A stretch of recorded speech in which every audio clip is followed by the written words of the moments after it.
اچھا جی، ایک اعلان سن لیں. کچھ گاڑیاں ہیں سر، ان کو موو کرنا ہے، غلط پارک ہوئی ہوئی ہیں.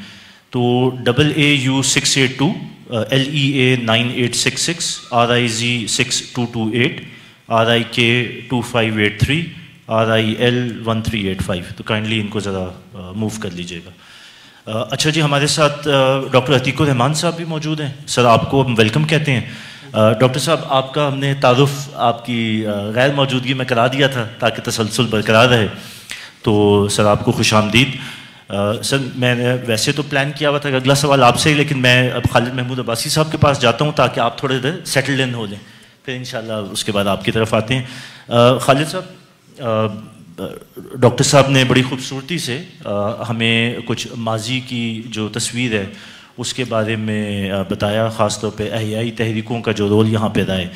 سر انہوں نے جہاں سے چھوڑا تھا وہیں سے ایک سوال میں آپ کے سامنے رکھنا چاہتا ہوں کہ جب میں فیوچر کو دیکھ رہا ہوں اور جب ہم اس خطے کے ایک فیوچر کے بارے میں کچھ سوچتے ہیں، پلاننگ کرتے ہیں، تو آپ کی نظر میں یہ جو احیائی تحریکیں خاص طور پہ کشمیر کو سامنے رکھتے ہوئے، ان کا کیا رول آپ دیکھ رہے ہیں، اور کشمیر اس تناظر میں یا ان تحریکوں کی وجہ سے آپ کو کہاں جاتا نظر آ رہا ہے؟ جی، بسم اللہ الرحمن الرحیم. دیکھیے، ہم نے پچھلے 2 دنوں میں ہندوستان میں جو احیائی عمل ہوا ہے اس کا احاطہ کرنے کی کوشش کی ہے، اور نہایت اختصار کے ساتھ اور بہت ہی جامعیت کے ساتھ محترم جناب ڈاکٹر خالد محمود صاحب نے بھی اس کی طرف ریفر کیا ہے. اور مجھے بڑی خوشی ہوئی کہ شاہ ولی اللہ تک انہوں نے بات پہنچائی ہے. اور اس میں کوئی شک نہیں کہ شاہ ولی اللہ جو ہیں وہ ان کی ایک تو دینی خدمات ہیں، لیکن وہ ایک مفکر کی حیثیت بھی رکھتے تھے. اور ہمارے ہاں ان کے دینی علم کے وارث تو بہت ہیں، لیکن ان کے فکر کے وارث پھر بعد میں علامہ اقبال ہی سامنے آئے ہیں. تو ہندوستان میں یہ جو غلغلہ اٹھا ہے کہ جس نے پھر پوری دنیا کو متاثر کیا ہے، اور وہ بات پھر یہاں تک پہنچی ہے کہ اعلیٰ ترین ایوانوں میں دنیا کی سطح پہ اب یہ خطرہ محسوس ہونے لگا کہ 21ویں صدی اسلام کی صدی ہوگی. تو اس کے پیچھے کچھ لوگوں کی محنت ہے کہ جس کے نتیجے میں یہ نظر آیا ہے. اچھا، اب اس میں آپ اگر ہندوستان کے اعتبار سے دیکھیں تو ہم یہ دیکھ رہے ہیں کہ پچھلے 40 سالوں میں ہندوستان پورا، پاکستان سمیت، انتہا پسندی کی لہر کی لپیٹ میں ہے. اس میں ایک حصہ تو آپ بہت جلدی مان لیں گے کہ ہندوستان میں جو ہندوتوا کی تحریک ہے وہ ایک انتہا پسندانہ، متشدد، بلکہ حقیقی معنی میں دہشت گرد اگر کوئی تنظیم ہے تو وہ RSS ہے، اور جو دہشت زدہ کرنا جس کا کام ہے. ہمارے ہاں بھی ایک سوچ پیدا ہوئی ہے، یہ ذرا آپ کو شاید قبول کرنا مشکل ہو، لیکن یہ کہ بہرحال انتہا پسندی نے ہمارے ہاں بھی جنم لیا ہے. وہ ایک اور صورت ہے کہ جس میں ہم نے پچھلے 10 سالوں میں بہت سارا جو ہے نا وہ فساد اپنے ہاں دیکھا ہے. میں اس کی زیادہ تفصیل میں نہیں جانا چاہتا، لیکن بہرحال وہ بھی ایک انتہا پسندانہ سوچ ہے جو یہاں بھی پیدا ہوئی ہے. اچھا، صرف ہندوستانی تک بات نہیں محدود، بلکہ یہی انتہا پسندانہ سوچ باقی دنیا میں بھی ہمیں اٹھتی نظر آ رہی ہے.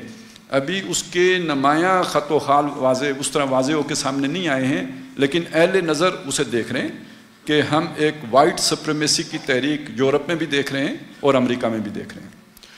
جیسے کبھی BJP آئی تھی تو ایک سافٹ امیج لے کے آئی تھی جب پہلی دفعہ آئی تھی، اور اصل اس کا مکروہ چہرہ 2013 کے بعد ظاہر ہوا ہے. اسی طرح جو وائٹ سپریمیسی کی تحریک امریکہ میں ہے اس کا ایک سافٹ، اب میں سافٹ کہہ رہا ہوں تو آپ اندازہ لگائیں کہ ہارڈ کیا ہوگا، سافٹ چہرہ اس کا ٹرمپ تھا. تو خطرہ یہ ہے کہ امریکہ میں یہ تحریک دوبارہ سر اٹھائے گی اور اسی طرح کے لوگ مزید بھی آئیں گے وہاں پہ.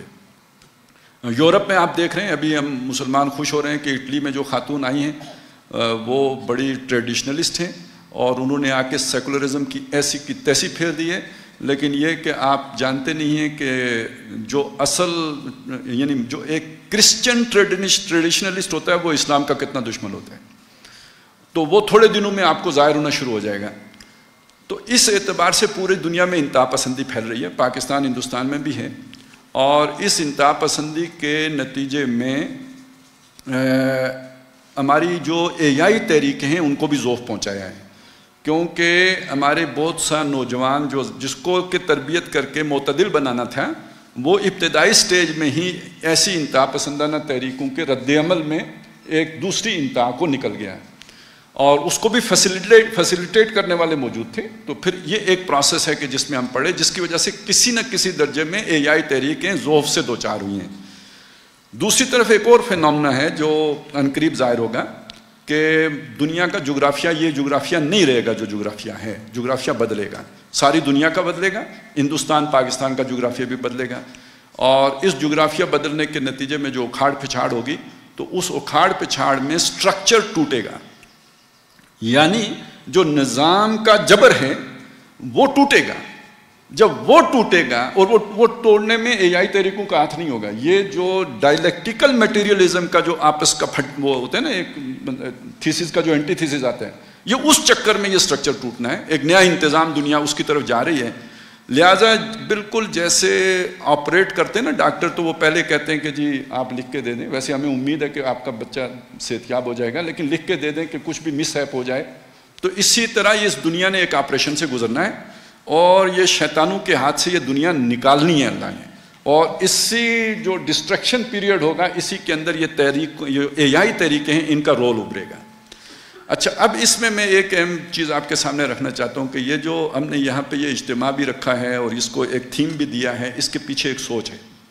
وہ سوچ آپ کے سامنے رکھنا چاہتا ہوں کہ پورے ہندوستان کے اعتبار سے افغانستان، گلگت بلتستان، کشمیر اور KPK کا بھی ایک حصہ، اس کی ایک اہمیت ہے. اور اس اہمیت کو اگر آپ نے سمجھنا ہو، اسٹریٹجیکل اہمیت ہے، اس کو اگر آپ نے سمجھنا ہو تو تحریک شہیدین کی جو اسٹریٹجی تھی اس کو ریڈ کریں، اسے پڑھیں. کہ وہ دہلی میں بیٹھے ہوئے، لیکن جب وہ سوچ رہے ہیں کہ ہم نے انگریز کو ہندوستان سے نکالنا ہے، تو وہ دہلی میں اپنی تحریک کو نہیں شروع کر رہے. وہ وہاں سے نکلے، افغانستان گئے، پھر پشاور کے راستے آئے، پھر انہوں نے اپنے سامنے کشمیر کو رکھا کہ اس سارے علاقے کو ہم اپنے قبضے میں لے کے پھر پنجاب اور اس کے بعد پورے ہندوستان سے انگریز کو نکالیں گے. ذرا اس کو آپ ذہن میں رکھیں تو وہ اسٹریٹجی آپ کی سمجھ میں آئے گی کہ اگر آپ نے ہندوستان کے اوپر غالب آنا ہے تو شروع کہاں سے کرنا ہے اور ختم جا کے کہاں پہ کرنا ہے. لہٰذا یہ جو اب ایک نیا آپ دیکھ رہے ہیں جو چینج، امریکہ جیسی سپر پاور کا 20 سالوں کے بعد ناکام ہو کے افغانستان سے نکل جانا خدا کے منصوبے کی ایک بہت بڑی جھلک ہے، ایک بہت بڑی نشانی ہے، آیت ہے، یہ سمجھ لیں. اور یہ وہ جگہ ہے جہاں سب سے پہلے تحریک شہیدین والوں نے قدم رکھے تھے. اس کے بعد بات آگے بڑھائیں کہ کشمیر میں 40 سال سے تحریک چل رہی ہے. اور یہ بات ذہن میں رکھیں کہ جو انقلابی اللہ والے ہوتے ہیں نا، ایک اللہ والے وہ ہوتے ہیں جو ہمارا تصور ہے، ایک اللہ والے وہ ہوتے ہیں جو قرآن کا تصور ہے. جو قرآن کے اللہ والے ہوتے ہیں نا، وہ مدرسوں میں نہیں بنتے، وہ اکیڈمیوں میں نہیں بنتے. وہ اکیڈمی کاکول والی اکیڈمی ہو یا کوئی اور اکیڈمی ہو، اللہ والے اکیڈمیوں میں نہیں بنتے، مدرسوں میں نہیں بنتے، خانقاہوں میں بھی نہیں بنتے. اصل قرآنی اللہ والے بنتے ہی میدان جنگ میں ہیں، آزمائشوں میں بنتے ہیں. تو خاک میں مل اور آگ میں جل، جب خشت بنے تب کام چلے.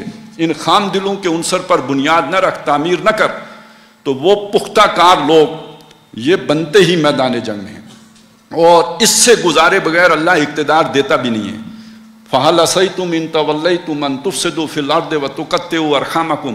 صحابہ کو اگر اللہ کہہ دیتا ہے کہ آزمائش کے بغیر اگر میں تمہیں اقتدار دے دوں تو اندیشہ ہے کہ تم بھی فساد مچاؤ گے اور رحمی رشتے قطع کرو گے.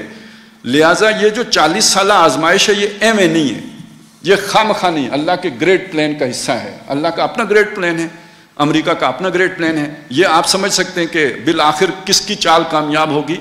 وَمَكَرُوا وَمَكَرَ اللَّهُ وَاللَّهُ خَيْرُ الْمَاكِرِينَ. تو آج کی دنیا کو اگر آپ سامنے رکھیں، کسی ایک جگہ پہ اگر حزب اللہ اکٹھی بنے گی تو وہ سمیش کر دی جائے گی. اللہ نے اپنا منصوبہ بنایا، ایک کام ایک جگہ پہ ہو رہا ہے، دوسرا کام دوسری جگہ پہ ہو رہا ہے، تیسرا کام تیسری جگہ، کوئی فکر کو لے کے چل رہا ہے، کوئی آرمڈ کانفلکٹ میں ہے. یہ حزب اللہ تیار ہوتی رہی اس خطے کے اندر. اور اب اگر اللہ کی حکمت میں ہے تو وہ اس خطے کو ایک خطے میں بدل دے گا. اور جب اللہ بدلنے پہ آتا ہے تو موسیٰ جو ہے وہ فرعون کے گھر میں پرورش پاتا ہے. کیا معلوم کہ امریکہ جو منصوبہ لے کے آ رہا ہے گریٹر پختونستان کا اور انڈیپینڈنٹ کشمیر کا، یہی در حقیقت اللہ کے منصوبے کی تکمیل کا بنیاد بن جائے، اساس بن جائے. لہٰذا ہماری جو امید ہے اصل میں وہ اس خطے کے سے ہے، جسے کبھی خراسان بزرگ یا چلیں ایکسٹینڈڈ خراسان بزرگ کہہ لیں.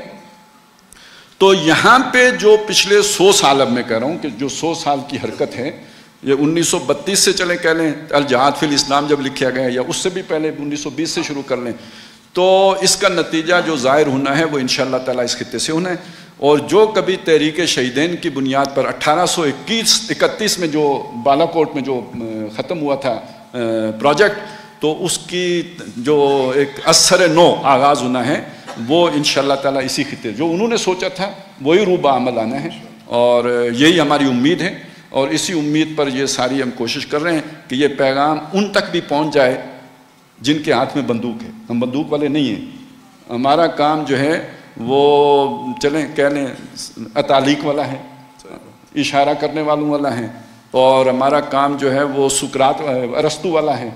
ٹھیک ہے، لیکن جو اصل کام تو وہ کریں گے جو بندوق والے ہیں. اور بندوق والوں کی مت ماری ہوئی ہے امریکہ کے ڈالروں نے، تو ہم انہیں مت دے رہے ہیں کہ تمہاری زندگی امریکہ کے ڈالروں میں نہیں ہے، تمہاری زندگی نظریہ پاکستان میں ہے، تمہاری زندگی یو ٹرن میں نہیں ہے، تمہاری زندگی جو صاف کھڑے ہوئے یمشی جو سویًا علی صراط مستقیم میں ہے. تمہاری ایگزسٹنس کے لیے اس وقت دنیا میں حالات سازگار نہیں رہے ہیں. اب تمہیں امداد نہیں ملنی ہے، اب تمہیں عیاشیاں نہیں کرائی جانی ہیں. اب اگر تم نے سروائیو کرنا ہے، بچنا ہے، تمہاری چودراہٹ باقی رہنی ہے، بلکہ تمہارا وجود باقی رہنا ہے، تو وہ اس نظریے کے ساتھ ہے. نہیں تو آپ ختم ہو جاؤ گے، مٹ جاؤ گے. آپ کو یہ دنیا نے یہ ابھی جو آئی ایم ایف نے پروگرام دیا ہے، تو کیوں دیا ہے؟ آئی ایم ایف میں آپ کو بتا چکا ہوں امریکی پالیسی کا ٹول ہے، وہ اس کے وارفیئر کا حصہ ہے، وہ ایک ہتھیار ہے. اور وہ اگر ہمیں پروگرام دے رہا ہے تو جو کچھ انہیں کھٹکتا ہے، ہم نے مانا ہے کہ ہم اس معاملے میں کچھ آپ کے ساتھ تعاون کریں گے، تب یہ پروگرام ملا ہے، نہیں تو نہیں ملنا تھا. ایف اے ٹی ایف سے آپ نہیں نکل سکتے تھے جب تک کہ آپ نے کچھ نہ مانا ہوتا. اور وہ کیا ہو سکتا ہے؟ وہ ڈی اسلامائزیشن ہے. وہ کیا ہو سکتا ہے؟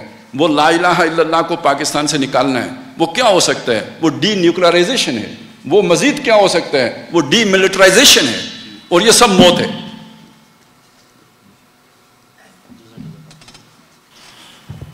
جی جزاک اللہ خالد صاحب. اور آپ نے بالکل سر بجا کہا کہ یہ جو ابھی حالیہ ہم نے قریب میں دیکھا کہ ٹرانسجینڈر بل بھی ایشو ہو گیا اور پاس ہو گیا یہاں سے، تو یہ چھوٹی چھوٹی نشانیاں ہیں میرے خیال میں اسی ڈائریکشن کی. سر اسی سلسلے کو ہم آگے بڑھاتے ہیں، اور ڈاکٹر عتیق الرحمان صاحب ہمارے ساتھ ہیں، ان سے اسی سلسلے میں لیکن تھوڑے ایک ڈفرینٹ زاویے سے، اور وہ ظاہر ہے ان کی فیلڈ ہے اکنامکس کی. تو ڈاکٹر صاحب آپ سے کچھ میں یہ پوچھنا چاہوں گا، سمجھنا چاہوں گا کہ سر جب ہم اکنامکس کی اور معیشت کے فرنٹ کی بات کرتے ہیں تو ہم دیکھتے ہیں کہ پاکستان بشمول کشمیر ہم کافی پیچھے رہ گئے. اچھا سر، میں ایک اگر انسیڈنٹ یا ایک ایونٹس کچھ ریسنٹ پاسٹ کے کوٹ کروں تو ہم نے دیکھا کہ ابھی ریسنٹلی اے جے کی ٹورزم ڈیولپمنٹ اتھارٹی بنی. اچھا سر، اسی طرح ہم بارڈر کی دوسری طرف دیکھتے ہیں تو وہاں پہ بھی ٹورزم میں فوکس بڑھتا جا رہا ہے. نریندر مودی کشمیر آیا اور اس نے کشمیر کے نوجوانوں کو 2 چوائسز دیں، یا تو ٹورزم ایکسیپٹ کر لو یا ٹیررزم ایکسیپٹ کر لو، دا چوائس از یورز. تو سر ظاہر ہے یہ ساری چیزیں، ٹورزم بھی معیشت کا ایک بڑا حصہ ہے، ہم بھی اس پہ فوکس کر رہے ہیں. جیسے ڈاکٹر خالد محمود صاحب نے کہا کہ شاید یہ سیٹلمنٹ پری ایگریڈ تھی اور بارڈرز شاید سیٹل کرنے کی ہی نیت اب دونوں سائڈوں پہ موجود ہے. تو سر معیشت کے پوائنٹ آف ویو سے آپ کیسے دیکھ رہے ہیں کہ ہم کہاں کھڑے ہوئے ہیں اور کشمیر کا فیوچر معیشت کے پوائنٹ آف ویو سے کتنا ونریبل ہے؟ السلام علیکم. سب سے پہلے تو بہت شکریہ مجھے یہاں پہ موقع دینے کے لیے. اچھا، یہ بڑا انوکھا سا کیس ہے پاکستان کا اور آزاد کشمیر کا، دونوں کا اگر آپ دیکھیں اس حوالے سے کہ جو بھی آپ کے پاس ایک تیز ترقی کے لیے جو چیزیں چاہیے ہوتی ہیں نا، وہ ساری ہمارے پاس نہ صرف دستیاب ہیں بلکہ بہت ہی وافر مقدار میں دستیاب ہیں. کیا چاہیے ہوتا ہے ترقی کے لیے؟ آپ کو انسانی وسائل چاہیے. تو انسانی وسائل اگر آپ کشمیر میں دیکھیں یا پاکستان میں دیکھیں تو یہیں سے لوگ اٹھے ہیں جنہوں نے پورے خلیج کے علاقے کو جو ہے وہ ترقی یافتہ بنا دیا، تو وہ لوگ یہیں کے صحیح۔ اگر آپ قدرتی وسائل کی بات دیکھیں تو یہ آزاد کشمیر کا ایک چھوٹا سا خطہ ہے، اس کے اندر وسائل کی اتنی بھرمار ہے کہ آپ گنتی کرنے پہ آئیں تو مشکل ہو جائے۔ 8-10 ہزار میگا واٹ کے یہاں پہ صرف بجلی کی گنجائش موجود ہے، اور اس کے علاوہ ہمارے پاس جو مثلا آزاد کشمیر ٹوٹل 13,000 کلومیٹر کا علاقہ ہے، اس کے اندر جو بلند ترین پہاڑ ہے نا اس کی بلندی ہے 21,700 فٹ۔ اس کے مقابلے کا پہاڑ دنیا کے 5 براعظموں میں کہیں بھی نہیں ہے۔ تو اس قسم کے وسائل ہمارے پاس موجود ہیں۔ تیسری چیز ہوتی ہے مالیاتی وسائل۔ اب اسٹیٹسٹکس اگر آپ اٹھا کے دیکھیں تو پتہ چلتا ہے صرف آزاد کشمیر کے لوگوں نے بینکوں میں جو پیسے رکھے ہوئے ہیں وہ ہیں 475 بلین، 475 ارب روپے، اور ان کا 5% بھی آزاد کشمیر پر خرچ نہیں ہوتا ہے۔ تو تینوں قسم کے وسائل موجود ہیں، اس کے باوجود یہاں پہ ترقی کیوں نہیں ہوتی؟ تو مسئلہ یہ ہے کہ یہاں پہ ایک یہ ہم اکثر اوقات جب سودی نظام پہ یا اس قسم کی چیزوں پہ تنقید کر رہے ہوتے ہیں نا تو ہمارے ذہن میں وہ ہوتا ہے جو ہمیں مذہبی اعتقاد دیا گیا ہے اس کی بنیاد پہ ہم کر رہے ہوتے ہیں، لیکن اس کو چھوڑ دیں، صرف حقائق کی بنیاد پہ بات کریں نا تو یہ صرف سودی نظام ہے جس کی وجہ سے ہم ترقی سے پیچھے ہیں۔ آپ لوگوں نے پاکستان میں سیاستدانوں کی تقاریر کو تسلسل سے سنا ہوگا، کیا بتاتے ہیں پاکستان کا سب سے بڑا مسئلہ کون سا ہے؟ قرض۔ جب عمران خان صاحب آئے تو انہوں نے کہا سب سے بڑا مسئلہ ہے قرض۔ اگر آپ پاکستان کا بجٹ اٹھا کے دیکھیں نا پچھلے 8-10 سالوں کا، تو اس میں جو اندرون ملکی قرض ہے اس کی واپسی کے لیے 1 روپیہ بھی نہیں رکھا گیا۔ پچھلے 10 سالوں میں اندرون ملکی قرض کی واپسی کے لیے 1 روپیہ بھی نہیں رکھا گیا۔ تو پھر یہ قرض کا شور کیوں مچاتے ہیں؟ بنیادی طور پہ مسئلہ قرض نہیں ہے، قرض کے اوپر سود کا مسئلہ ہے، اور وہ سود کا مسئلہ جو ہے پھر وہ حکومت کو بھی نقصان دیتا ہے، وہ عوام کو بھی نقصان دیتا ہے۔ اگر ہم اسی معیشت کو تھوڑا سا، دنیا نے اتنی تیز ترقی کیسے کی؟ انہوں نے سود کی شرح کو، جاپان وہ کہاں پہ پہنچ گیا اور وہاں پہ شرح سود بالکل ختم ہو گئی، زیرو ہو گئی، اور اسی طرح جب بھی ان کو ترقی چاہیے ہوتی ہے اس وقت یہ شرح سود کو کم کرتے ہیں۔ تو اس سے صاف پتہ چلتا ہے، یعنی جو آپ معاشی نظریات کا مطالعہ کریں تو وہ صاف کہتے ہیں کہ بھائی جب بھی آپ شرح سود کو کم کریں گے ترقی ہوگی۔ ہم کہتے ہیں بھائی ختم کر دو، بھائی ترقی ہمیں چاہیے، ہم چاہتے ہیں کہ دنیا کی طرح ہم بھی کچھ، ہمارے بچے بھی آزادی سے اور عزت سے کما سکیں، تو اس کا طریقہ یہی ہے آپ شرح سود کو صفر کر دو، جیسے دنیا نے کیا اور وہ اسی بنیاد پہ ترقی کی۔ اب یہ پچھلے 3-4 مہینوں سے کیا ہو رہا ہے، دوبارہ سے سود کے اوپر جو ہے وہ دنیا، جس چیز کو تقریباً زیرو کیا ہوا تھا پچھلے 3-4 مہینوں سے واپس اس کو بڑھا رہے ہیں مسلسل۔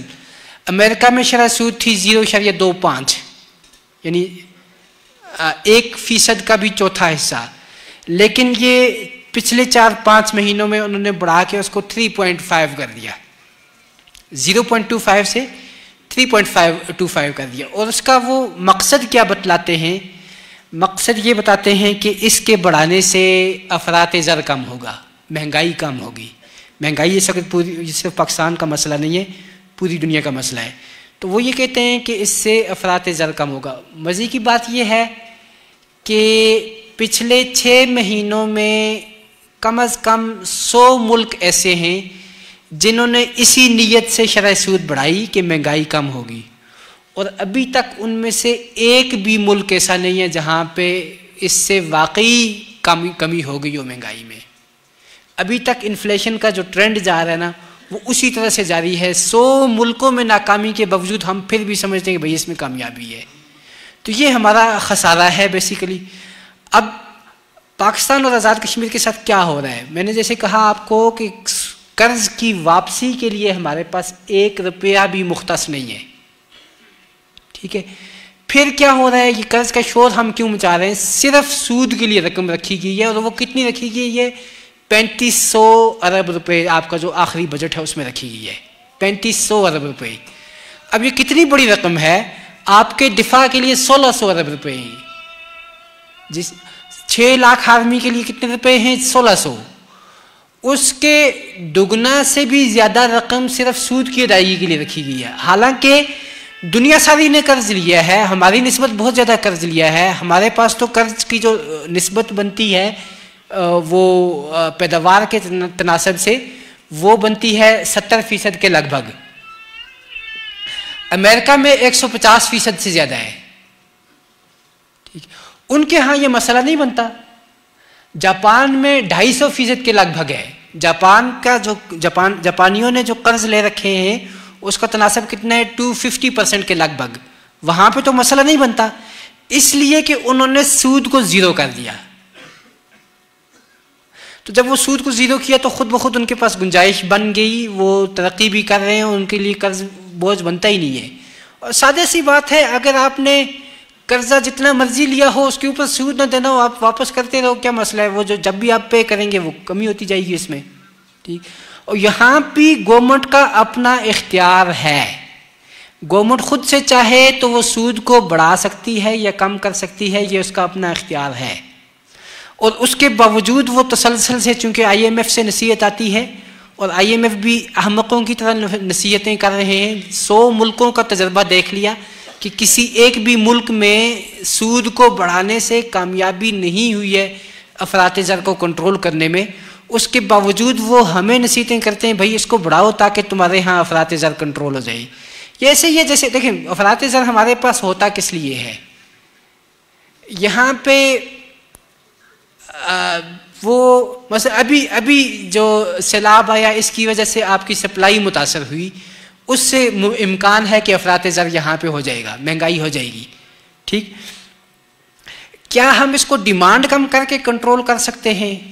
ایسے ہی ہے جیسے بندے کو بیماری سر کا درد ہو اور وہ اس کے علاج کے لیے پاؤں پہ یا کسی اور جگہ پہ وہ جا کے وہ کچھ اس کی ٹریٹمنٹ شروع کر دے, اس کی سرجری شروع کر دے, تو یہ تو بات بنتی نہیں ہے. جب تک آپ کا یعنی آپ پچھلے اسٹیٹ بینک کی 8-10 مانیٹری پالیسی اسٹیٹمنٹ اٹھا کے دیکھیں, ہر جگہ پہ انہوں نے یہی تذکرہ کیا ہوا ہے کہ افراط زر سپلائی کی وجہ سے ہے, اور سود بڑھانا جو ہے وہ سپلائی کو نہیں افیکٹ کرتا, وہ بلکہ ڈیمانڈ کو کم کرتا ہے. تو جب مسئلہ ہی سپلائی کی وجہ سے آ رہا ہے تو ڈیمانڈ کو کم کر کے اس کو کیا کرو گے؟ تو یہ جو غلط پالیسی ہے سود کی جو رکھی ہوئی ہے انہوں نے, اس کی وجہ سے ہمارا 3500 ارب ضائع ہوتا ہے. اور 3500 ارب کا میں آپ کو مختصر سا حساب یہ بتاؤں کہ جو پاکستان کی وفاقی حکومت ہے اس کے سارے ملازمین یعنی جتنے بھی سویلین محکمے ہیں بشمول قومی اسمبلی, بشمول سینٹ, بشمول تمام وزارتیں, ان سب کا بجٹ ملا کے 350 ارب سے کم رہتا ہے. ان سب کا بجٹ ملا کے 350 ارب سے کم رہتا ہے.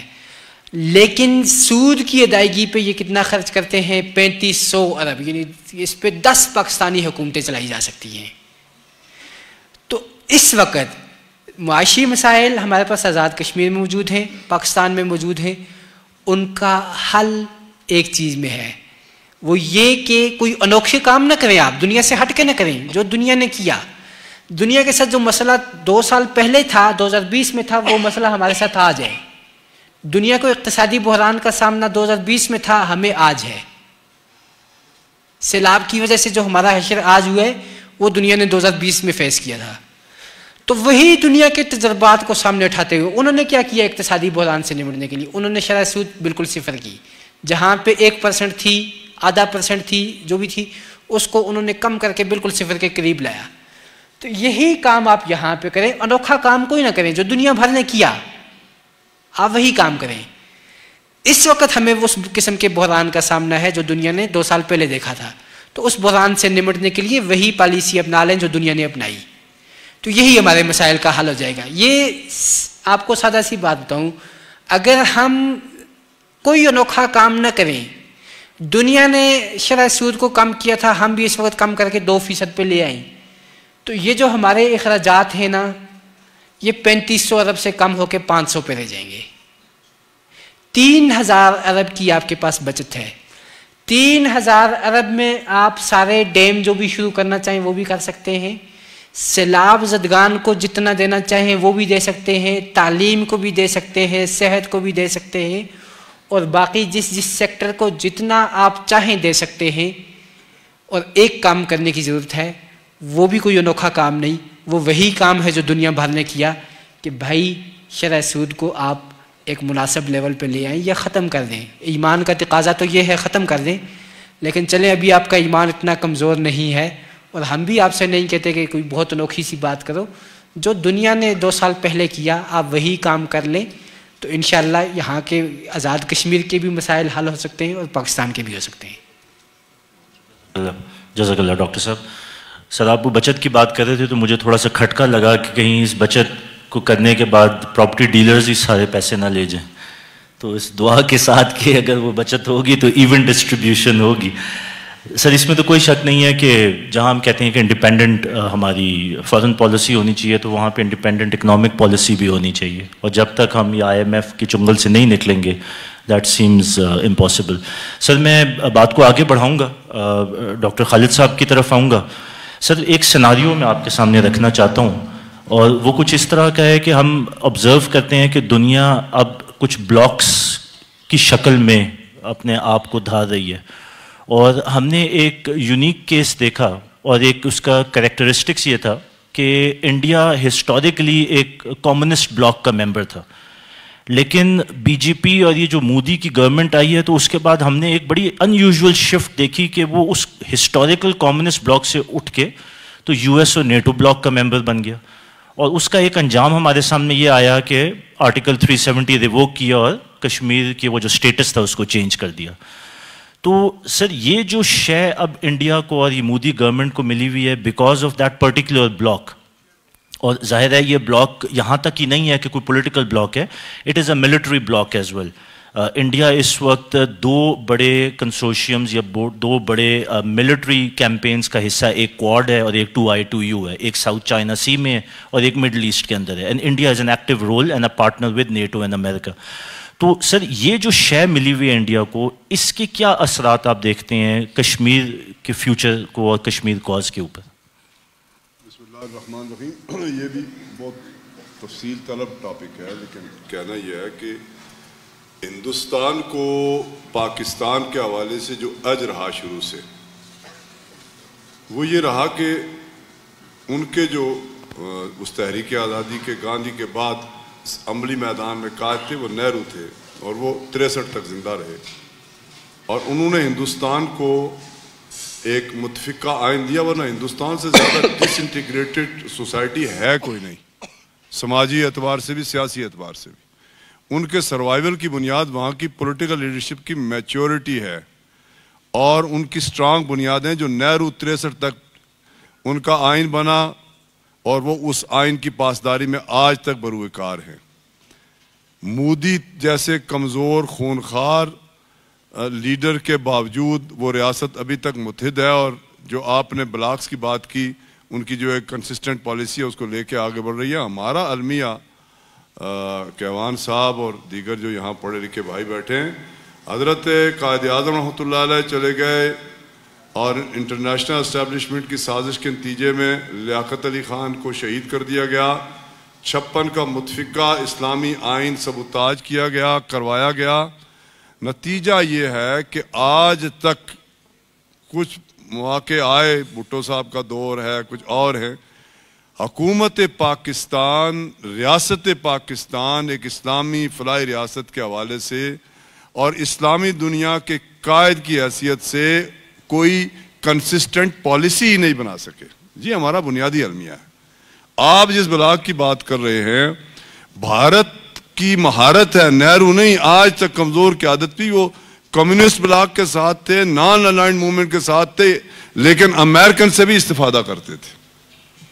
ہم سیٹو نیٹو اس حوالے سے امریکہ کی جھولی میں جا کے گرے اور پھر ایسے گرے کہ آج تک وہاں سے اٹھ ہی نہیں سکے. اور ہم اس لیے کہ ہمیں لیاقت علی خان کے بعد آج تک میں جسارت کر رہا ہوں، لیکن واقعی ہمیں پاکستانی قوم کے خوابوں اور آدرشوں کو لے کے آگے بڑھنے والی میچور قیادت بدقسمتی سے میسر نہیں آ سکی.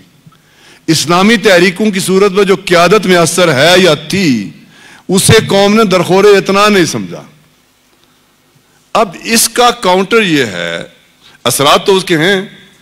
اثرات اس لیے ہیں کہ یہ جو تقسیم کشمیر ہے یہ کوئی مودی کی جان ہی نہیں ہے، اس کے پیچھے انٹرنیشنل اسٹیبلشمنٹ کا ایجنڈا ہے، پاکستان کو بھوٹان جیسی طفیلی ریاست بنانے کا ہندوستان کے مقابلے میں. چائنا ہمارا پشتیبان ہے، لیکن اس کے اپنے جو اسٹریٹجک مفادات ہیں، وہ ایک لمٹ سے آگے آپ کو سپورٹ نہیں کرے گا. آپ کو خود اپنے پاؤں پہ کھڑا ہونا چاہیے. تو ہم تو سچی بات یہ ہے کہ اللہ کے نصرت کے بھروسے پہ اور 90% پاکستانیوں کے اخلاص کی بنیاد پہ جی رہے ہیں. ورنہ ریاست پاکستان کے کارپردازوں کو مثلا میں آپ کہیں گے، مثلا شہباز شریف صاحب سے آپ یہ سوال کر لیں تو وہ کیا جواب دیں گے؟ بدقسمتی یا خوش قسمتی جو سمجھیں. مطلب کہنے کا یہ ہے کہ ہمارا سیدھا سیدھا بلاک بنتا ہے اسلامک ورلڈ کو متحد کرنا، نیچرل بنتا ہے. اس خطے کے ہمارے جو اسٹریٹجک پارٹنر ہیں، اگر علاقے کی بنیاد پہ کریں تو چائنا ہے، اور وہ ہمیشہ رہا، اور وہ اپنی وجہ سے رہا. ہمارے جو اسٹریٹجک امپورٹنس کے باعث اس سے استفادہ کرنا چاہیے. ایران، افغانستان، وہاں سے آگے مشرق وسطیٰ کو متحد کریں، اور ہندوستان میں جو آزادی کی تحریکیں انہیں اسٹرینتھن کریں. کشمیریوں کی پشت پہ سان سے کھڑے ہوں، افغانوں کی پشت پہ کھڑے ہوں جنہوں نے امریکن کو بھگا دیا، اور کو ہندو کش کے دامن میں رہنے والے. ہندو کش کا مطلب کیا ہے؟ ان کو آپ نے ناراض کر لیا. تو کوئی ویژنری قیادت جب اسلام آباد میں بیٹھے گی یا بیٹھے، اور جنہیں ویژنری ہونے کا گمان ہے وہ ٹنل ویژن والے ہیں. ٹنل ویژن والوں کے ہاتھوں قومیں کبھی سرخرو نہیں ہوتی، نہیں ہوئی. ہم اس کی زد میں رہے ہیں آج بھی. ورنہ پاکستان کے لیے مواقع کم نہیں ہیں. پاکستان بہت امپارٹنٹ ملک ہے، بہت قوت والا ملک ہے. محترم پروفیسر صاحب نے کہا، اور یہ اس طرف نہیں آئے پاکستان کے ہے، صرف آزاد کشمیر میں میرے دوستو روبی کو ایکسپلور کر لیا جائے، وادی نیلم کی، تو ہم قرب و جوار والوں کو امداد فراہم کرنے کی پوزیشن میں. صرف روبی کو ایکسپلور کر لیا جائے. دنیا کا مہنگا ترین پتھر وافر مقدار میں ہمارے وادی نیلم میں موجود ہے، جس طرح سونا بلوچستان میں موجود ہے، اور وہاں گن ہے وہاں کے نوجوان کے ہاتھ میں. تو کہنا یہ ہے، اس کا حل یہ ہے کہ یہ جو اللہ والے ہیں یہ بروئے کار آئیں، بروئے کار رہیں، اور پھر اسلام آباد میں کوئی واقعی پاکستان سے محبت کرنے والی، ریاست سے محبت کرنے والی، اور اس خطے کے لوگوں کے خوابوں کی امین قیادت آئے، اور وہ پھر ہندوستان اور بین الاقوامی اسٹیبلشمنٹ کی آنکھوں میں آنکھیں ڈال کے بات کرے. اور جب تک وہ آتے، سماجی سطح پر جماعت اسلامی، شبان المسلمین اور دیگر جو یہ تحریکیں ہیں، انہیں ایک براڈر ویژن میں یہ الگ سے ایک بات کہہ دوں کہ ریاستوں کا بلاک تو بننا ہے، لیکن آپ بھی کم قوت نہیں ہیں. آپ کی قوت کا ادراک ان کو ہے جو آپ کا اصل ہدف ہے. آپ اسلامی تحریک ہیں، اور آپ ہی اس خطے کا فیوچر ہے انشاءاللہ. تو میرا ایمان اس بات پہ ہے کہ ریاست پاکستان کی حفاظت پہلے بھی اللہ فرماتا رہا، آئندہ بھی کرے گا. ورنہ سچی بات کہتا ہوں آپ سے، یہ موضوع سے ریلیونٹ نہیں ہے. تہجد پڑھ کے دعا کریں. پاکستان اس وقت عباسی صاحب 71 جیسے حالات سے دوچار ہے. نا عاقبت اندیش، اقتدار پرست، اقتدار کا کھیل کھیلنے والے لوگوں کے ہاتھوں میں. میں بنا استثناء کہہ رہا ہوں، جو اس وقت اوپر موجود ہیں. تو کس نے بلاک بنانا ہے، کیا بلاک بنانا ہے؟ ہمیں تو روٹی روزی کے جھمیلے اور IMF کی غلامی سے نجات نہیں مل رہی، لیکن اس میں مایوس نہیں ہوں گے. پاکستان 95% ریاست کے دین سے محبت کرنے والے لوگوں کا پاکستان ہے، ان لوگوں کا پاکستان ہے، وہ پنپے کا بھی سرخرو بھی ہوگا، جس طرح انہوں نے کہا اللہ کا منصوبہ بروئے کار آئے گا۔ جزاک اللہ ڈاکٹر صاحب۔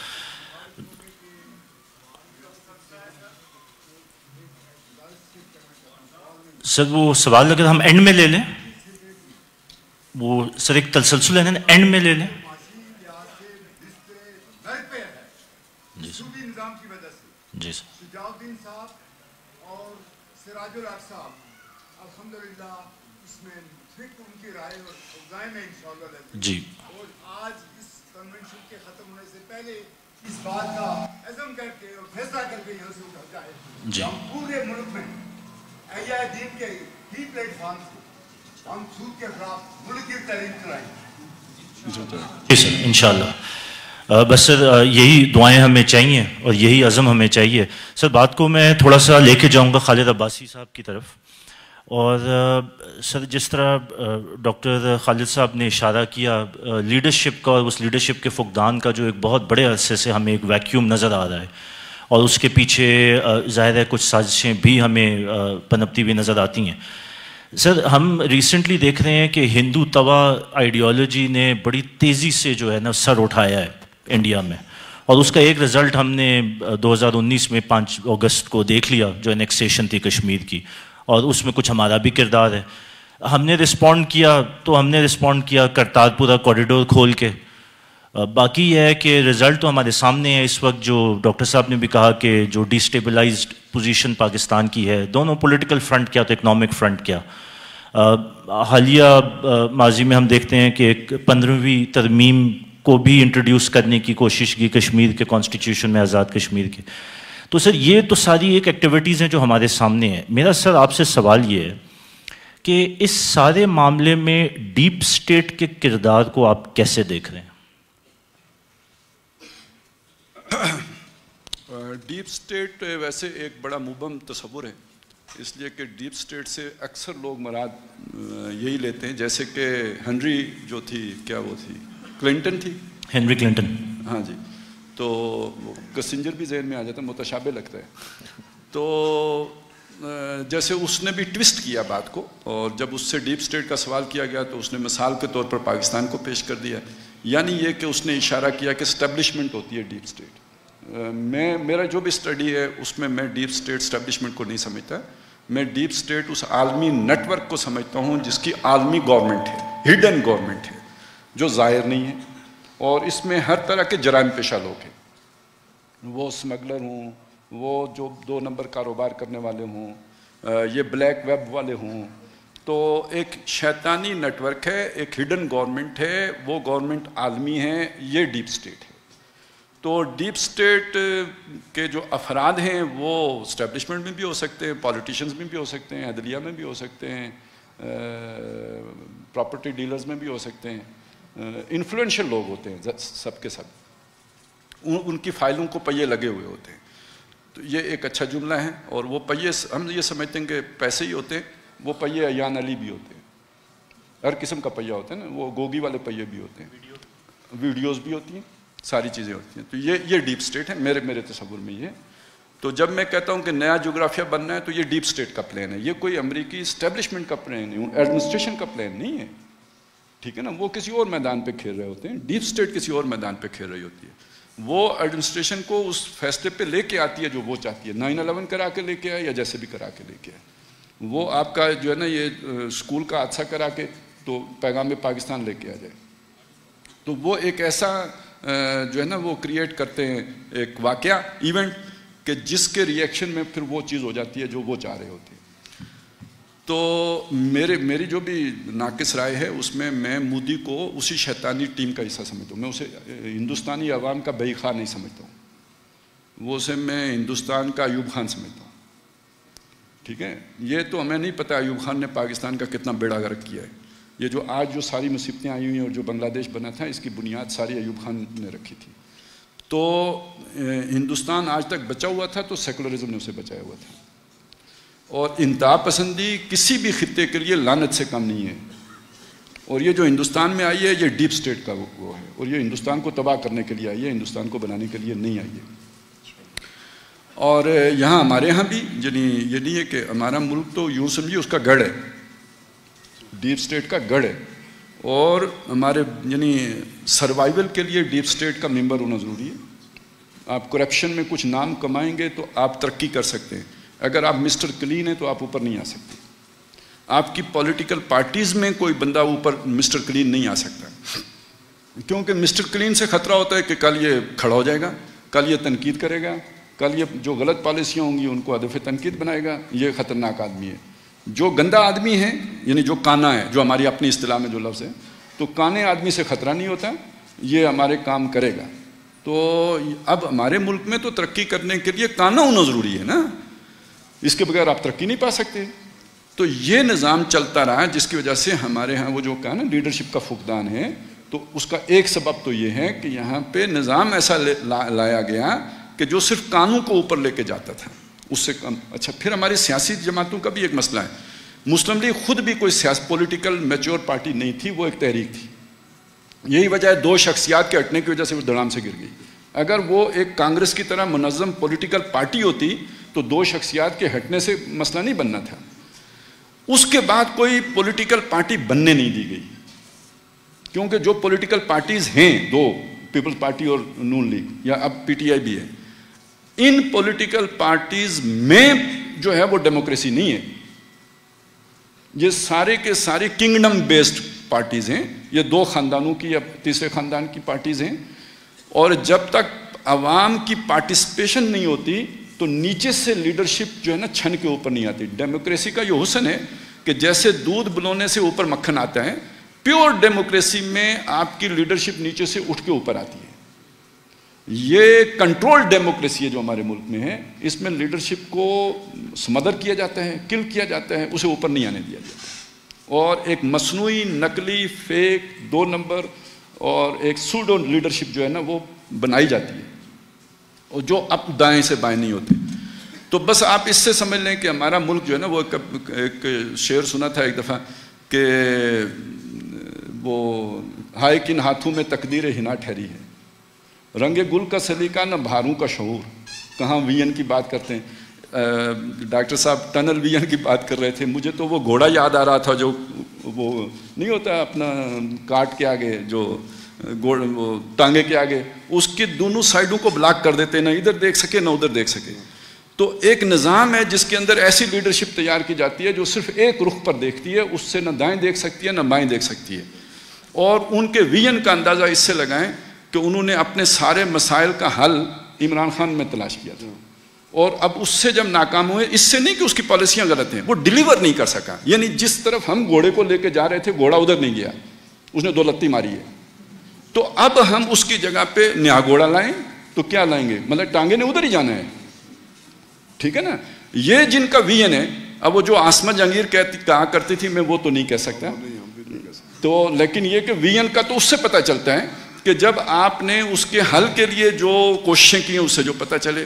تو ہائے کن ہاتھوں میں تقدیر ہنا ٹھہری ہے. پھر بھی یہ ملک چل گیا تو میں کہتا ہوں یہ آیت اللہ ہے، یہ بھی اللہ کی نشانی ہے کہ آج تک چلا ہے.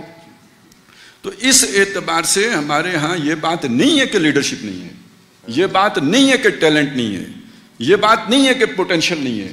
جیسے ابھی ڈاکٹر صاحب بتا رہے تھے کہ ہمارے پاس وافر وسائل موجود ہیں، معدنیات ہیں، سب کچھ ہے، اسی طرح ہمارے پاس افرادی جو پوٹینشیل ہے اس کی بھی کوئی کمی نہیں ہے. یہ اب کشمیر میں ہم بیٹھے ہوئے ہیں، کشمیریوں کے بارے میں علامہ اقبال نے کیا بات کہی ہے، چرب دست و تر دماغ. ٹھیک ہے نا، ان کے ہاتھ فنکار ہیں، یہ دستکاری اس آرٹ میں جو ہے نا یہ ید طولہ رکھتے ہیں، اور تر دماغ یہ بڑے ذہن رسا رکھنے کے مالک لوگ ہیں. تو مطلب یہ ہمارا خطہ ہے. ذہن ہندی یہاں پہ موجود ہے، شکوہ ترکمانی، وہ سارا کچھ یہاں موجود ہے. تو یہ سمجھنا کہ ہمارے پاس پوٹینشیل نہیں ہے، نہیں، اس سے سمدر کیا جاتا ہے اور اس کے لیے یہ سارا نظام لایا جاتا ہے. اور یہ قرضوں میں اس لیے ان کو جو ہے نا یہ لالی پاپ قرضوں کے دے کے اور عیاشیوں میں ڈال کے، اور جیسے حدیث میں آیا ہے نا کہ سب سے برا پیسہ وہ ہے جو اینٹ گارے پہ لگے، انہیں سوسائٹیاں بنانے پہ لگا کے. تو معیشت کا بیڑا غرق تو یہ شے کرتی ہے نا. اور پھر ویسے بھی اسراف و تبذیر کے ساتھ شیطنت تو آ سکتی ہے، برکت نہیں آ سکتی. تو یہ اصل میں مسئلہ یہ ہے کہ جو ہمارا اصل طاقت تھی، جو ہمارا عصائے موسیٰ تھا، جو ہماری جو اصل ایٹم بم تھا نظریاتی، ہم نے اس سے منہ موڑا، انحراف کیا، اور اس کا نتیجہ ہے کہ جو اب ہمارے سامنے آ گیا ہے.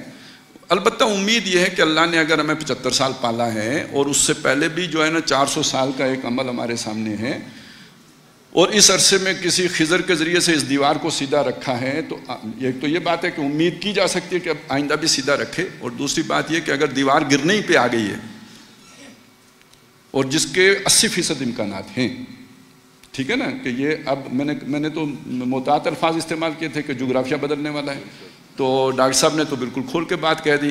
تو اب یہ اس ملک کے خاتمے کی الٹی گنتی شروع ہو چکی ہوئی ہے، ٹھیک ہے نا. تو اس اعتبار سے اگر آپ دیکھیں تو ہم خدائی حکمت تکوین کی سطح پر اگر دیکھیں تو اس میں بھی کوئی خیر ہوگا. اور وہ خیر کیا ہو سکتا ہے کہ جن کی دیوار تھی نا، وہ دیوار تب تک اللہ نے برقرار رکھی جب تک بچے چھوٹے تھے، اور ان کا خزانہ تو پھر نکلے گا کب؟ دیوار گرے گی تو نکلے گا نا. تو یہ خزانہ اللہ نے ہمارا دبا کے رکھا ہوا ہے زمین کے اندر، جس کا بھی دونوں صاحبان ذکر کر رہے تھے.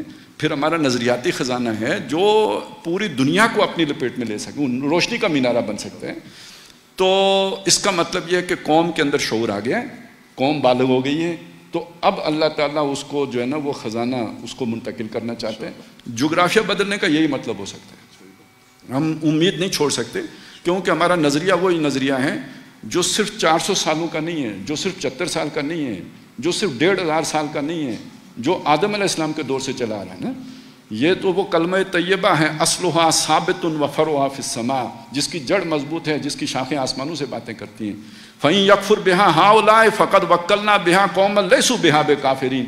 اور اگر یہ جن کو آج اللہ نے حکمرانی دی ہوئی ہے، یہ اگر اس کی جو ہے وہ کفر کریں گے، ناشکری کریں گے، اس نظریے سے منہ موڑیں گے، انحراف کریں گے، یو ٹرن لیں گے، اللہ تعالیٰ یہاں ایک نئی لیڈرشپ لے آئے گا، ایک نئی قوم کھڑی کر دے گا جو اس کے ناشکرے نہیں ہوں گے. نظریے کو موت نہیں آ سکتی، ہمارے نظریے کو موت نہیں آ سکتی. جغرافیہ بدل جائے، بے شک بدل جائے، زمین ادھر ہی رہنی ہے، ٹھیک ہے نا. ملک بدل سکتے ہیں، ان کی سرحدیں بدل سکتی ہیں، یہ زمین ادھر رہنی ہے. ہم لوگوں نے جب تک زندہ ہیں تو یہیں پہ رہنا ہے، اور یہ نظریے نے تو ہمیشہ رہنا ہے جب تک کہ قیامت نہیں آ جاتی. جی سر، سوال ہم اینڈ میں کریں گے، ابھی ذرا تسلسل پورا ہو جائے سر کائنڈلی، ورنہ پہ مشکل ہو جائے گا نا سر. اینڈ میں کریں گے، آپ تشریف رکھیں پلیز. اچھا سر، یہ بالکل اس کے انڈیکیٹر اور سارے سائن خالد صاحب نے ذکر کیا، تو ہلری کلنٹن کو بھی پوری دنیا چھوڑ کے ایک پاکستان کی ہی اسٹیبلشمنٹ نظر آئی تھی اس مثال کو دینے کے لیے. ڈاکٹر خالد صاحب نے سیمیول پی ہنٹنگٹن کی کتاب ہے کلیش آف سویلائزیشنز، اس کا ذکر کیا. تو سر ایک یاد آ گئی چیز کہ اس کتاب کے ڈفرینٹ کور پیجز آئے ہیں، تو اس میں سے کیونکہ انٹرنیشنل کتاب ہے، گلوبل ورلڈ بیسٹ سیلر بھی رہی ہے، تو اس کے ایک کور پیج کے اوپر میں خود اس کا وٹنس ہوں، بلکہ میرے ایک لائبریری کا پارٹ ہے. اس کتاب میں ایک طرف پاکستان کا جھنڈا ہے اور دوسری طرف امریکہ کا جھنڈا ہے. تو یہ چیزیں ریفلیکٹ کرتی ہیں کہ دیر آر سائنس. اسی طرح سر جو ہماری جس کو ہم عموماً ریفر کرتے ہیں جو economic hit man, confessions of economic hit man John Perkins کی، تو اس میں جو معیشت اور معیشت کو یہ IMF اور ورلڈ بینک کو یہ ادارے کیسے ٹیک اوور کرتے ہیں، تو وہ کھل کے بیان کیا گیا. وہ پڑھیں تو لگتا ہے پاکستان کی پوری داستان بیان کی جا رہی ہے. تو اس سے سر میں جوڑتا ہوں ڈاکٹر عتیق سے ایک اگلا سوال اپنا کہ ڈاکٹر صاحب ہم دیکھتے ہیں کہ ایک ٹائم تھا جب پاکستانی روپی اور انڈین روپی پیرٹی پہ ہوتا تھا، اور یہ بہت ایک لمبا عرصہ چلتا رہا ہے. لیکن سر اس وقت جو ہم حالات دیکھیں تو انڈین روپی ٹو اور ڈالر تقریباً 85 روپیز ہے انڈین روپی، اور اس وقت ہم پاکستان کے روپے کی حالت دیکھیں تو وہ 230 پہ 230 235 اپ ڈاؤن ہو رہا ہے. تو سر ہم یہاں تک پہنچے کیسے ہیں؟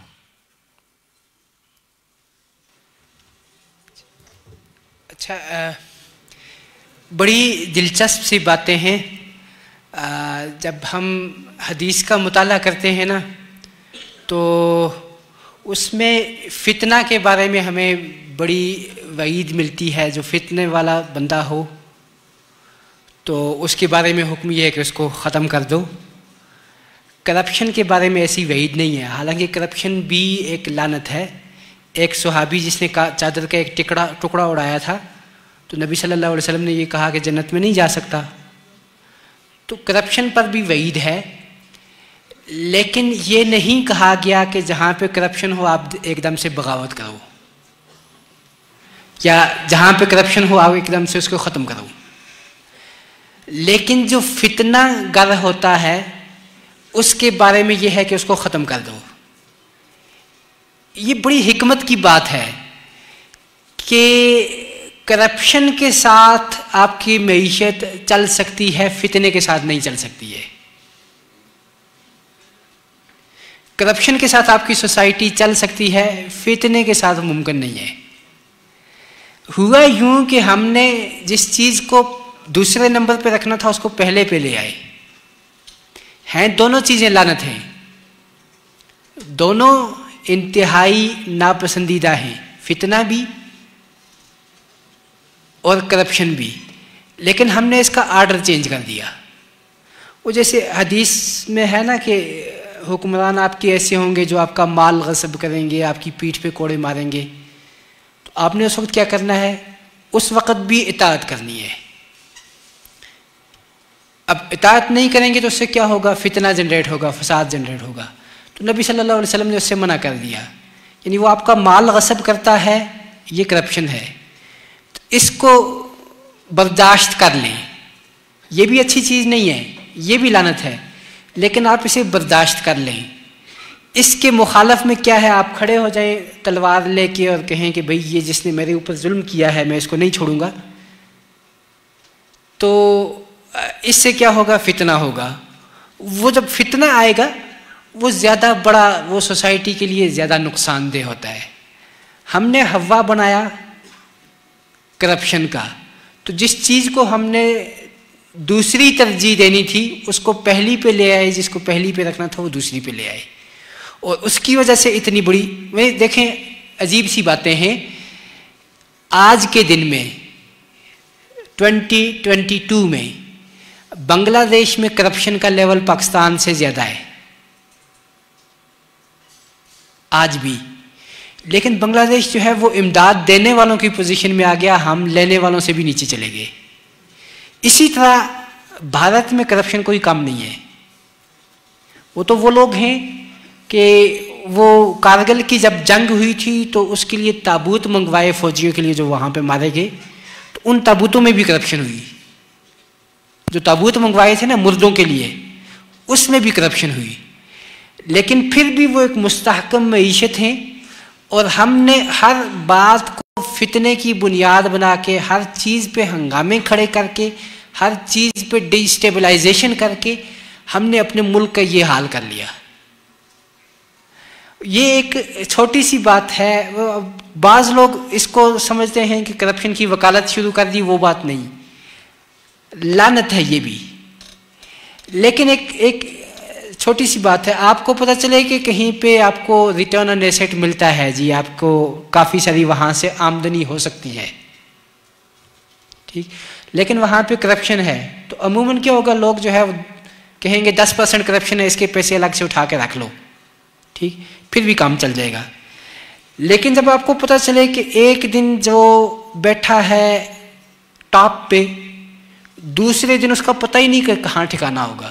وزیر اعظم ہے ایک دن، اور دوسرے دن آپ کو پتہ ہی نہیں کہ وہ جیل میں بھی ہوگا یا ملک سے باہر ہوگا. پھر ایسے ملک میں کون انویسٹمنٹ لے کے آئے گا؟ تو وہ جو حدیث کی حکمت ہے نا کہ کرپشن برداشت کر لو لیکن فتنہ کھڑا نہ کرو، وہ یہاں سے سمجھ آتی ہے. تو بنیادی طور پہ ہم نے ہر چیز کو فتنے کی بنیاد بنایا، ہر چیز پہ ہم نے ہنگامے کھڑے کیے، ہر چیز پہ ہم نے عدم استحکام کو ہوا دی، اور اس کی وجہ سے ہم اتنی تیزی سے گرے کہ جتنی تیزی سے کوئی اور نہیں گرا.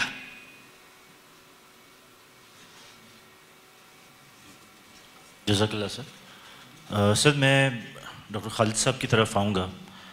سر ہمارے سامنے افغانستان میں ایک بہت بڑی تبدیلی آئی، اور وہاں پہ ہم نے دیکھا کہ طالبان نے اپنی دوبارہ سے گورنمنٹ ابھی قائم کی ہے. اچھا سر، ہمیں یہ بھی پتہ ہے کہ وہ ایک آئیڈیولوجیکل پوزیشن کے اوپر انہوں نے یہ گورنمنٹ بنائی، اور اس پوزیشن کو انہوں نے کمپرومائز نہیں کیا 2001 سے لے کر آج تک، اور اب وہ ایک گورنمنٹ بنا کے تو اپنی جگہ قائم دائم ہے. تو سر آپ سے سوال یہ ہے کہ یہ جو ایک آئیڈیولوجیکل چینج ہے جس کے پیچھے ایک حربی فتح ہے بہت بڑی اور ایک لینڈ مارک ہے اس وقت دنیا کے لیے، تو سر آپ اس کے پاکستان کے سیناریو پہ کیا ایفیکٹس دیکھ رہے ہیں؟ سر جی ٹھیک ہو گیا سر ویسے بھی ہم کلوز کر دیں تو جی بالکل آپ کے بعد بس خالد سب سے آخری سوال ہے تو جی تو آپ سے آخری ہو گئی. بسم اللہ الرحمن الرحیم. میں نے عرض کیا یہ بھی ویسے اتنی مختصر نشست میں اتنا کمپریہنسو اور بہت ہی یعنی وسعت والے موضوعات کو سمیٹنے کا اہتمام کیا، اس پہ مجھے بہت خوشی بھی ہے.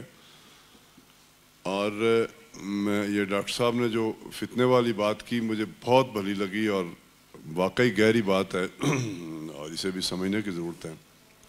افغانستان کی اپنی تاریخ ہے اور افغانستان کی جو فتح ہے وہ واقعی اس جدید دور میں جس طرح محترم خالد عباسی صاحب نے فرمایا کہ وہ اللہ کی نشانیوں میں سے ایک نشانی ہے، اس کی کوئی عقلی توجیہ نہیں کی جا سکتی. وہ ان کی استقامت ہے اور دین کے ساتھ وابستگی ہے اور اللہ کی نصرت ہے. لیکن ہر ملک اور ہر علاقے کی اپنی روایات ہیں اور ان کا اپنا جو سیاسی نظام ہے، سیاسی اور سماجی کئی پہلو ہیں، ان کو پیش نظر رکھ کے اسٹریٹجی بنے گی. افغانستان کی اسٹریٹجی من پاکستان میں ہم لے کے آگے نہیں بڑھ سکتے. اور ایک بات میں کلیئر کر لوں، کبھی کبھی اہل کشمیر کو یہ طعنہ دیا جاتا ہے کہ جی افغان کامیاب ہو گیا آپ نہیں ہوئے. افغانوں کو ہمیشہ ایک سپر پاور کے مقابلے میں 2-3 سپر پاورز کی ہمیشہ سپورٹ رہی. کشمیری انسرکلڈ ہیں، 2 بر صغیر کی بڑی ممالک کے درمیان ہیں اور اس کے باوجود جتنی استقامت کے ساتھ وہ میدان میں، انہیں کبھی کما کو پاکستان کی ریاست کے علاوہ کوئی بین الاقوامی سپورٹ نہیں بلکہ بین الاقوامی برادری ہمیشہ ہندوستان کو سپورٹ کرتی رہی. تو کہنا یہ ہے کہ ایک فکری حوالے سے، ایمان و یقین کے حوالے سے پوری دنیا میں نہتے بے سر و سامانی کے عالم میں ظلم کی چکی میں پسنے والے اخوان ہیں اور دیگر بہت سارے خطوں کے لوگ ہیں. ان کے لیے افغانستان کی فتح نوید ہے کہ اخلاص اور استقامت اور یقین کے ساتھ اپنے خطے کے حالات کے مطابق جد و جہد کرتے رہنا، دعوت بھی، خدمت بھی، تنظیم بھی اور پھر سیاست بھی اور پیش رفت کرتے رہنے میں اللہ کی نصرت بروئے کار آئے گی، اس لیے کہ اللہ کا وعدہ ہے. اور پاکستان کے حوالے سے میں نے آپ سے عرض کیا اور کشمیر کے حوالے سے بھی ہمیں یقین رکھنا چاہیے کہ پاکستان میں جب کبھی تبدیلی آئے گی وہ اس علاقے کے حالات ہی کے مطابق آئے گی، لیکن پاکستان ہی نہیں، انسانیت کا مستقبل دین سے وابستہ اور پاکستان کا مستقبل دین کے علاوہ محفوظ ہو ہی نہیں سکتا. لیکن کب آئے گا، کیسے آئے گا، یہ بہت تفصیل طلب موضوع ہے. جزاک اللہ سر. بس سر ہم سیشن کا آخری سوال اس کی طرف جاتے ہیں. خالد عباسی صاحب سے یہ سوال ہے. سر جیسے ابھی ڈاکٹر صاحب نے بھی کہا کہ خطے کے اندر جو تبدیلیاں آ رہی ہیں، افغانستان میں ایک تبدیلی ہے، دوسری طرف سر ہم دیکھتے ہیں کہ کنٹینمنٹ آف چائنا پالیسی بھی ابھی بڑی بھرپور طریقے سے ڈپلوائے ہو رہی ہے اور اس تناظر میں ہم نے بلاکس کی بات کی. تو سر آپ سے سوال یہ ہے کہ آپ پاکستان کا فیوچر کس طرح دیکھ رہے ہیں؟ کیا ہم یو ایس نیٹو بلاک میں رہیں گے؟ کیا ہم چائنا بلاک کی طرف جائیں گے یا ہماری راہ نجات کچھ اور ہے؟ سر دیکھیں، ویسٹ کے اعتبار سے ہماری ضرورت ختم ہو چکی ہے اور ان کے جو ہماری جتنی بھی ضرورت کے اسباب تھے جس وجہ سے پاکستان تخلیق کرنے میں انہوں نے تعاون کیا تھا، وہ سارے اسباب اب ختم ہو چکے. روس ختم ہو چکا تو کوئی نظریاتی تھریٹ ہے نہیں کہ کسی دوسری بفر سٹیٹ کی ضرورت ہو جو آئیڈیالوجیکلی روس کو کنٹین کرے. اس کے بعد انڈیا کا یہ تھا کہ یہ ایک طاقتور ملک رہا ہے، یہ سچ مچ انڈیپینڈنٹ نہ ہو جائے تو اس کو ایک ملک موجود رہنا چاہیے کہ جو اگر وہ دائیں بائیں دیکھے تو اس کو بائٹ کرے. تو یہ کام ہم بخوبی 60 سال کرتے رہے، یہاں تک کہ آخری دفعہ ہم نے اس کی گردن ہی دبوچ دی. یعنی اس سے پہلے ہم پنڈیوں پہ وار کرتے تھے تو لاسٹ ٹائم ہم نے گردن دبوچ دی جب کرگل چڑھ گئے. تو جب ہم نے یہ کر لیا تو وہ اس نے سیدھا سجدہ کر لیا امریکہ کو اور اس دن کے بعد ہماری ضرورت ختم ہو گئی. تو یعنی اس بلاک میں تو ہماری کوئی گنجائش ہے نہیں اور اگر کوئی نظر آتی ہے تو وہ ڈسیپشن ہے، کسی کو بھی نظر آتی ہے تو ڈسیپشن ہے. ان کے اعتبار سے ہماری ضرورت ختم ہو چکی، بلکہ ہم پوٹینشیل تھریٹ ہیں. آپ ایٹمی پاور ہیں، جو ان کا منصوبہ مشرق وسطیٰ کے لیے، اس کے لیے آپ خطرہ ہیں. ٹھیک ہے نا، آپ کی ایک بڑی فوج ہے، وہ اس کے اندر ممتاز قادری کے بھائی بیٹھے ہوئے ہیں. تو چلیں ایک سطح پہ تو آپ کرپشن سے گندے لوگ اوپر لے کے آئیں گے، لیکن یہ کہ نیچے تو پھر وہ ان کے اعتبار سے جو ہے نا اس طرح کے لوگ موجود رہیں گے، تو وہ بھی ایک تھریٹ ہے. پھر آپ کی عوام ایسی ہے کہ جب اس کو پتہ لگتا ہے کہ یار ٹرانسجنڈر کے آگے ہیں تو وہ آپ کو واپس خناس کی طرح بھگا دیتی ہے. تو آپ کا اس وقت کا جغرافیہ ویسٹ کو سوٹ نہیں کرتا، نہ آپ کا پوٹینشیل سوٹ کرتا ہے. ان کے اعتبار سے آپ کی ضرورت ختم ہے. اس بلاک میں جانے کی اب کوئی تک نہیں بنتی. چائنا کی طرف اگر آپ دیکھیں گے تو مطلب میں سمجھتا ہوں کہ چائنا بھی فرض کریں اسے ایک ایسی طاقت کی ضرورت ہے یہاں پہ کہ جو اس کے لیے رستہ کھلا رکھے. تو چائنا بن کے سوچیں تو اسے زیادہ ٹرسٹ کس پہ کرنا چاہیے، افغانوں پہ یا ہم پہ، جنہوں نے ہر بار اس کے اعتماد کو ٹھیس پہنچائی ہے. اور یہ ایک نئی ابھرتی ہوئی طاقت ہے جنہوں نے 20 سال رجسٹ کر کے اپنی ورتھ پروو کی ہے. تو کیوں نہ ان کے ساتھ ڈیل کی، اگر ڈیل ہی کرنی ہے تو کیوں نہ ان کے ساتھ، مطلب چائنا کے اعتبار سے سوچیں تو اس کے لیے زیادہ قابل اعتماد، قابل بھروسہ دوست وہ ہو سکتے ہیں ہماری نسبت سے. تو دوسری طرف یہ کہ چائنا ہمارے لیے امریکہ سے زیادہ خطرناک ثابت ہوگا اگر ہم اس کی طرف چلے بھی جاتے ہیں بالکل صاف، تو وہ ہمارے لیے زیادہ، کیونکہ امریکہ پھر کسی تہذیب و تمدن کا نام ہے، اور وہ وہاں پہ کسی نہ کسی درجے میں تورات کی، بائبل کی کوئی روشنی موجود ہے. چائنا کے پاس کیا ہے؟ یہ تو ایک بالکل مشینی ملک ہے، حیوانی ملک ہے. ان کا سارا سوشل سٹرکچر، یعنی آپ سوچیں، یعنی وہ تو ایک سرمایہ دارانہ سوسائٹی کو سب سے زیادہ سوٹ کرنے والا ملک چائنا ہے. تو وہ ہمارے لیے زیادہ خطرناک ہے، اور پھر اس کو ہم اتنا جانتے بھی نہیں جتنا ہم امریکہ کو جانتے ہیں. اس اعتبار سے چائنا، پھر یہ کہ چائنا مسلمانوں کے ساتھ چائنا میں کیا کر رہے ہیں، ٹھیک، اس اعتبار سے چائنا ہمارے لیے کوئی مستقل پارٹنر نہیں بن سکتا. تو پھر ہماری سروائیول، ٹھیک ہے نا، آپ اپنے پیروں پہ کھڑے ہونے میں، ٹھیک ہے نا، اور وہ اپنے لیے روشنی خود تلاش کرنے میں، اور وہ روشنی ہمارے پاس ہے، ہم نے صندوق میں بند کر کے رکھی ہوئی ہے، قرآن مجید کی روشنی ہے. اب ہمارا واحد سہارا اللہ کی کتاب ہے جس کے لیے یہ ملک بنایا تھا. ہم یہ لے کے کھڑے ہو جائیں تو چائنا تو شاید دیر سے ہو، لیکن انڈیا ہے اور متمدن دنیا ہے، وہ ہمارے پاؤں میں گر سکتی ہے آج بھی. ٹیکنالوجی سے حکومتیں نہیں ہوتی، ٹیکنالوجی سے دنیا فتح نہیں کی جا سکتی. اگر کی جا سکتی ہوتی تو افغانستان امریکہ کے آگے لیٹا ہوتا. نظریات ہیں کہ جو دنیا کو گرویدہ بناتے ہیں. نظریہ دنیا کے اعتبار سے جو یعنی عالم گلوبل نظریہ ہے جو پوری دنیا کو متحد کر سکتے وہ ہمارے پاس ہے. تو ہمارا سروائیول اس نظریے میں ہے جو نظریہ پاکستان ہے.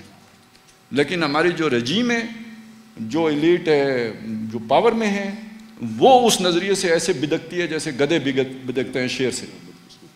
یہ بدقسمتی ہے.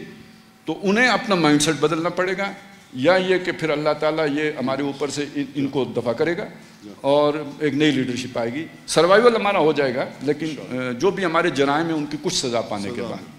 اور اس کے بغیر وہ والا جو عنصر ہے نا، وہ چھٹ کے اوپر آتا بھی نہیں ہے. آزمائش کے بغیر وہ اندر سے وہ لوگ نکھر کے سامنے نہیں آتے جو مخلص لوگ ہیں. کچھ آزمائش آنی ہے جس کے نتیجے میں ایک گند بھاگے گا، کوئی جن کی جہاں پہ آف شور کمپنیاں ہیں وہ ادھر دوڑیں گے، اور باقی جیسے کہ آپ کے سامنے ہمارے پوٹینشیل کا کوئی مسئلہ نہیں ہے. ہم جی سکتے ہیں، ہم آئسولیشن ہمارا کچھ نہیں بگاڑ سکتی. ہم نہ سری لنکا ہے، نہ ہم کوئی وہ ایران ہے، نہ ہی ہمارا مسئلہ وہ ہے کہ جو شمالی کوریا کا ہے. انڈیا وہ ملک ہے جو سونے کی چڑیا رہا ہے. یار آپ لوگ اکنامکس میں غور و فکر کرتے ہیں، سب سے بڑے سوچنے کی بات یہ ہے کہ انگریزوں کے آنے سے پہلے پوری دنیا میں جو وسائل کے اعتبار سے سونے کی چڑیا تھا، وہ انگریزوں کے جانے کے بعد آج اس حالت میں کیوں کھڑا ہے. اس کا مطلب کوئی مس مینجمنٹ ہے نا، بس اتنی ساری بات ہے. وسائل کی کوئی کمی نہیں، ہو ہی نہیں سکتی. بہت شکریہ سر، بہت مشکور ہیں ہم تینوں پینلسٹ کے، انہوں نے اپنی بہت قیمتی آراء سے اس پورے جو ہماری جتنی بھی آڈینس ہے اور ہم سب کے لیے جو ہماری نالج میں اضافہ کیا، اور ہمارے ذہن کھولے، ہماری ویژن کھولی، اور ایک امید کی کرن ہمارے سامنے رکھی کہ not every thing is last. تو امید ڈیفینیٹلی اور مومن تو کبھی امید کا جو ہے سر ایک چیز میں عرض کرنا چاہوں گا. دیکھیں ہمیں نہیں پتہ مستقبل کا نقشہ کیا بننا ہے. ہم نے تو جو بھی خدشات ہیں خطرات ہیں ان کی بنیاد پہ بات کی ہے. لیکن ایک بات سامنے رکھیں, پاکستان ایک مقصد کے لیے بنا تھا.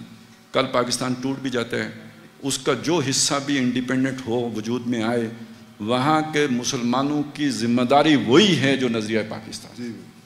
کل اگر کشمیر انڈیپینڈنٹ بھی بن جاتا ہے, میں نہیں سمجھتا کہ تقسیم کیا جائے گا. اگر وہ امریکی پلان آئے گا تو یعنی خود مختار کشمیر بنے گا. یہاں پہ امریکی پالیسیوں سے بچنے کا طریقہ ایک ہی ہوگا, وہ کیا ہے کہ ہم نظریہ پاکستان کو لے کے کھڑے ہوئے. پاکستان نہیں, نظریہ پاکستان. یہ ہر مسلمان کی سروائیول کے لیے نظریہ پاکستان ہی بیس بن سکتے ہیں. بالکل ٹھیک بات کی. بہت شکریہ سر. سوال لینا تو چاہتے تھے لیکن انتظامیہ کی طرف سے میسج آیا ہے کہ 8 بجے ہم نے کلوز کرنا ہے اور پورے 8 بج گئے. تو میں پھر اپنے پینلسٹ کا بہت مشکور ہوں. سر آپ سب کا بہت شکریہ, اور ناظرین آپ کا بھی. اگر کوئی سوال ہو تو پھر کھانے کا وقفہ ہوگا تو آپ انڈیویجولی ہمارے جو پینلسٹ جو یہاں موجود ہوں گے تو ان سے آپ ڈائریکٹلی سوال کر سکتے ہیں اور استفادہ کر سکتے ہیں. تو بہت شکریہ سر. اب ہم ڈسکشن کو ختم کرتے ہیں. جزاک اللہ خیر. السلام.